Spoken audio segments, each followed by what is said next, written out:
Hi friends, आपका Hindi story channel में स्वागत है। आपके लिए एक और नई कहानी। एक दिन दीपिका अच्छे से तैयार होकर शॉपिंग करने मार्केट जाती है और एक लहंगे की शॉप में जाकर बोलती है, अरे वाह, मेरी शादी के बाद से तो लहंगों की बहुत सारी वैरायटी आ गई है। मेरे टाइम पर तो वो घिसे पिटे 4 ही डिजाइन थे। भैया, आपके पास फिश कट लहंगा होगा क्या? क्या मैडम, इतने नए नए स्टाइल के लहंगे हैं यहाँ। इनमें से देखिए ना, फिश कट तो कितना पुराना हो गया है। ये वाला देखिए, दिखने में भी भारी लेकिन पहनने में बिल्कुल हल्का। हाँ अच्छा है, लेकिन मुझे कुछ खास पसंद नहीं आया। हाँ तो आप और देख लीजिए, देखने का कोई पैसा नहीं है मैडम। ये वाला देखिए। दुकानदार उसे तरह तरह के नए लहंगे दिखाता है, लेकिन कोई भी लहंगा उसे पसंद नहीं आता और वो उस शॉप से बिना कुछ लिए ही चली जाती है। मार्केट से निकलते हुए उसे एक लड़की दिखती है जिसने एक ब्लू कलर का सिंपल सा लेकिन बहुत ही खूबसूरत लहंगा पहना था।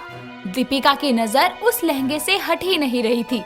वो जल्दी से अपना फोन निकालकर उस लहंगे की फोटो क्लिक करती है और घर चली जाती है। शाम को जब उसका पति निहाल घर आता है तो वो उसके पास जाकर उसे फोन में उसी लहंगे की फोटो दिखाकर बोलती है, निहाल, मुझे सेम टू सेम ऐसा ही लहंगा चाहिए। तुम मेरे लिए लाओगे ना? ऑफिस से आया हूँ, चाय नहीं, कम से कम एक गिलास पानी तो पूछ लो। प्यास के मारे मेरा गला सूख रहा है। हाँ तो पहले लहंगा लाने के लिए हाँ करो, फिर चाय पिला दूंगी। क्या यार दीपू, तुम भी हद करती हो। ठीक है, मुझे पिक सेंड कर देना, मैं ले आऊंगा। जाओ, अब एक कप कड़क चाय लेकर आओ। सच्ची आप ला दोगे? Thank you. मैं आपको ना अभी पिक सेंड करती हूँ और 2 मिनट में चाय बना कर लाती हूँ। इतना कहकर वो किचन में चली जाती है और निहाल खुद से बोलता है, बड़ी आई 2 मिनट में चाय देने वाली। इतने टाइम में तो पानी भी न उबले। देखता हूँ कौन से लहंगे की फरमाइश की है मोहतरमा ने। इतना कहकर वो अपना फोन चेक करता है और पिक देखकर हैरान हो जाता है और बोलता है, भव्या, ये दीपिका को कहाँ मिल गई?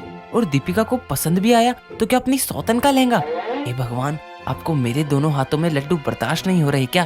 दीपिका निहाल की पहली पत्नी थी, लेकिन भाव्या से उसने दूसरी शादी अपने दोस्त को दिए हुए वादे के कारण की थी और निहाल ने दोनों से ही इस बात को छुपा रखा था। निहाल दीपिका को वैसा ही लहंगा लाकर देता है, जिसे देखकर दीपिका बहुत खुश होती है। ऐसे ही एक दिन निहाल भव्या के पास जाकर बोलता है, भव्या, वो आज ऑफिस में एक जरूरी मीटिंग है तो मुझे आने में लेट हो जाएगा, इसीलिए नीता आंटी की पूजा में तुम अकेले ही चली जाना। निहाल, तुम ना एक काम करो, ऑफिस में रहकर बस अपनी मीटिंग ही अटेंड करते रहा करो, जैसे मीटिंग ना होकर मेरी सौतन हो गई हो। जब भी हमें कहीं जाना होता है तभी तुम्हारी मीटिंग आ जाती है।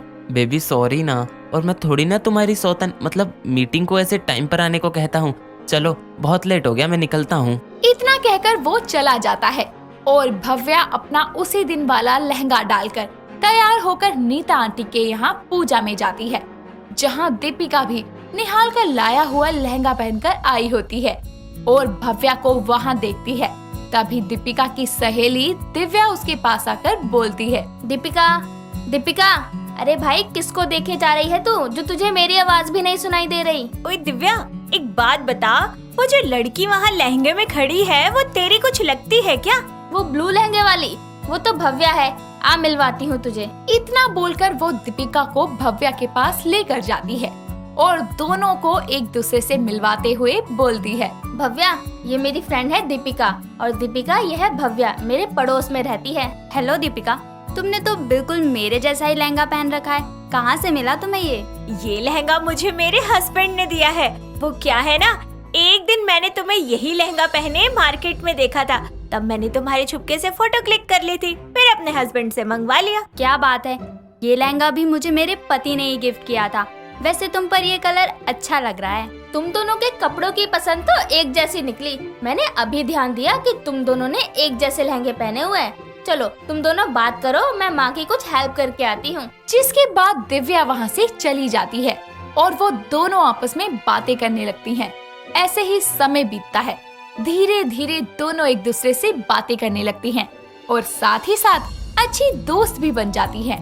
ऐसे ही एक दिन जब निहाल सोफे पर बैठा अखबार पढ़ रहा होता है तो दीपिका फोन पर बातें करते हुए बोलती है, हाँ हाँ यार, मैं बिल्कुल टाइम पर आऊंगी। हम साथ में पार्लर जाएंगे, तू चिंता मत कर। Okay bye. किसके साथ जा रही हो अपना रूप निखारने? मेरी नई दोस्त है भव्या, उसके साथ। किसके साथ? भव्या, अरे हाँ, आप तो उसे जानते ही नहीं। कहीं ये तुम्हारी वो लहंगे की पिक वाली लड़की तो नहीं है ना? अरे यार, मैं भी ना कुछ भी बोलता हूँ, वो कैसे हो सकती है? तुम उसे जानती होती तो मुझसे लहंगा लाने की जगह तुम उसी से मंगवा लेती ना। बोल लिया फालतू, मतलब अपने यहाँ पे सारा अंदाजा लगा लेते हो और फिर नॉन स्टॉप बोलते रहते हो। मेरी भी बात सुन लिया करो। ये वही लहंगे वाली लड़की है जिसकी मैंने आपको फोटो भेजी थी। वो मुझे दिव्या के घर पर मिली थी, बस तब से हम दोनों के बीच में अच्छी दोस्ती हो गई। क्या वो तुम्हारी अच्छी दोस्त भी बन गई? तुम्हें नहीं लगता ऐसे किसी को अपना दोस्त बनाना ठीक नहीं है? तुम भी ना कुछ भी बोलते हो, पर इतना घबरा क्यों रहे हो? दोस्ती तो बनाई है, सौतन थोड़ी। इतना बोलकर वो अपने कमरे में चली जाती है और निहाल खुद से बोलता है, अब इस पागल को कैसे बताऊं कि जिसे अपनी दोस्त बना बैठी है वो सच में इसकी सौतन है। बेटा निहाल, इससे पहले इन दोनों की दोस्ती तुझ पर भारी पड़ जाए, कुछ तो करना ही पड़ेगा। दीपिका की ये बात सुनकर निहाल टेंशन में आ जाता है। ऐसे ही समय गुजरता है। दीपिका और भव्या साथ में ज्यादातर समय बिताने लगती हैं।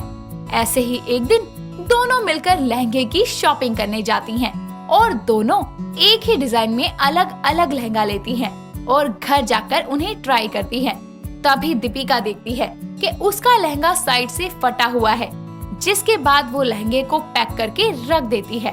और अगले दिन जब निहाल ऑफिस जा रहा होता है तो वो उसे रोककर बोलती है, सुनो, ऑफिस से आते वक्त ना ये लहंगा रिटर्न करवा देना, इसका दूसरा वाला पीस ले आना। यार दीपू, क्या है ये? कभी तुम्हारा लहंगा लेकर आओ, कभी लहंगा वापस करने जाओ। इस लहंगे के पीछे तुम मुझे कितना तंग करती हो। अब लहंगे में डिफेक्ट निकल गया है, मैं क्या करूँ? मैं खुद चली जाती, लेकिन घर पर इतने सारे काम है, वो कौन करेगा? इसलिए प्लीज तुम आते आते बदलवा लाना ना, प्लीज। तुम भी ना लाओ, दो मुझे, बदलवा दूंगा मैं। बिल तो रख दिया है ना इसमें? हाँ हाँ, वो तो रखूंगी ही, उसके बिना काम कैसे होगा? इतना कहकर वो उसे लहंगे का थैला दे देती है और वो चला जाता है। और जैसे ही भव्या के पास पहुंचता है तो भव्या भी उसे अपना लहंगा देकर यही बात बोलती है, जिसके बाद वो बोलता है, क्यों, अब तुम्हारे लहंगे में भी कुछ डिफेक्टेड है क्या? तुम्हें कैसे पता कि मेरे लहंगे में डिफेक्ट है? मैंने तो तुम्हें नहीं बताया अभी। वो भव्या, तुम भी ना। अरे तुमने कहा नहीं, पर मुझे समझ आ गया कि कोई डिफेक्ट होगा, तभी से रिटर्न करवाने को कह रही हो ना। हाँ ये तो है, लेकिन मेरे लहंगे में भी डिफेक्ट है, ये बोलने का क्या मतलब? और किसके लहंगे में डिफेक्ट निकल गया? किसी के भी तो नहीं। अच्छा मैं निकलता हूँ, वरना देर हो जाएगी ऑफिस के लिए। इतना कहकर वो चला जाता है और भव्या सोच में पड़ जाती है, जिसके बाद दीपिका और भव्या एक दूसरे को कॉल करके लहंगा फटे होने की बात बताती है। शाम होती है और निहाल दोनों के लहंगे को बदलवा कर दूसरा पीस ले आता है और पहले वो भव्या के घर जाकर उसे लहंगा देता है और किसी काम का बहाना देकर दीपिका के पास जाता है और उसे लहंगा देते हुए बोलता है, ये लो मैडम, हो गया आपका काम। वैसे तो मैंने चेक कर ही लिया है, लेकिन तुम भी एक बार देख लो, कहीं फिर से डिफेक्टेड निकल गया तो तुम मुझे ही दौड़ाओगी।